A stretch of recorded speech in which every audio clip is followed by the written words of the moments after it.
useful information for able-bodied.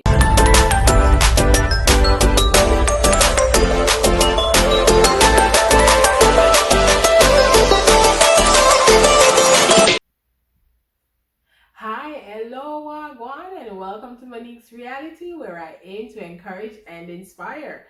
To all my subscribers, I want to thank you so much for subscribing to my channel. And if you're watching this video and you have not subscribed to my channel, please hit that subscribe button. It's right there. And also hit the notification bell so that you can be notified when I upload my videos. And if you have any questions, leave me a comment. I'll try my best to answer. So on today's video, it's just some knowledgeable information for our able-bodied peoples out there. So let's get into the video. Okay guys, so as I said, I'm going to be giving you some need to know or some useful information for able-bodied people.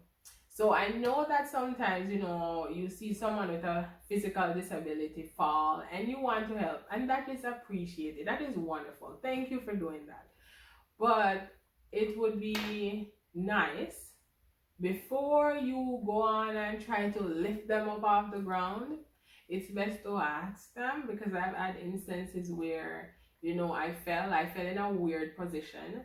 And this gentleman came and he took my cane up and then he tried to lift me up off the floor. So he had my cane in one hand and he was trying to use the other hand to lift me up.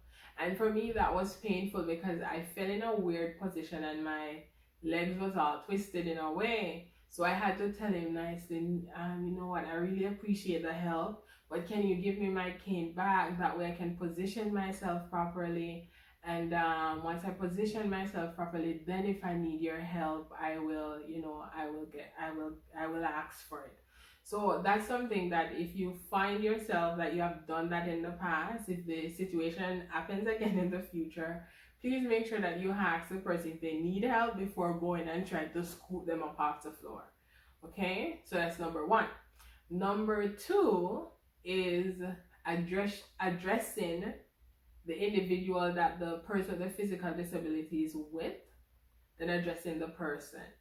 So I've had instances where, I went out with my sister, and if it's a restaurant, they're asking, instead of asking me the question that they need, me to answer, they would ask my sister. So if you find yourself doing something like that, address the person, because a person, they can understand, they have a brain, there's no issue there.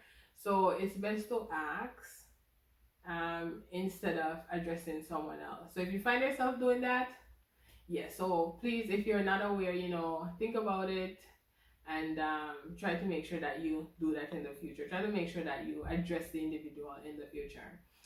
The third one, this is my final one. Playing around with or touching someone's mobility device without asking. I have had instances or situations where, someone comes to me, we're talking, and I don't know if they get comfortable or what, but I notice they take out my cane and they play around it. They look at it, oh, your cane is pretty, because I usually have stuff like patterns and stuff on my cane. They're like, oh, your cane is pretty, and and then they start to try to walk with it. That's not something that you should do. I feel like my mobility device is a part of me, and if you want to borrow it, if you want to use it, if you want to play around with it, ask my permission first. That's not something I would grant either, because no, my mobility device has to stay with me, because that's how I move around. So so hopefully these information will be useful, so in the future, if the situation arises, you know how to react. So thank you for watching this video. Don't forget to like, subscribe, and share. Tell a friend to tell a friend. Just tell everybody. So have yourself a wonderful day or a wonderful night. Bye-bye.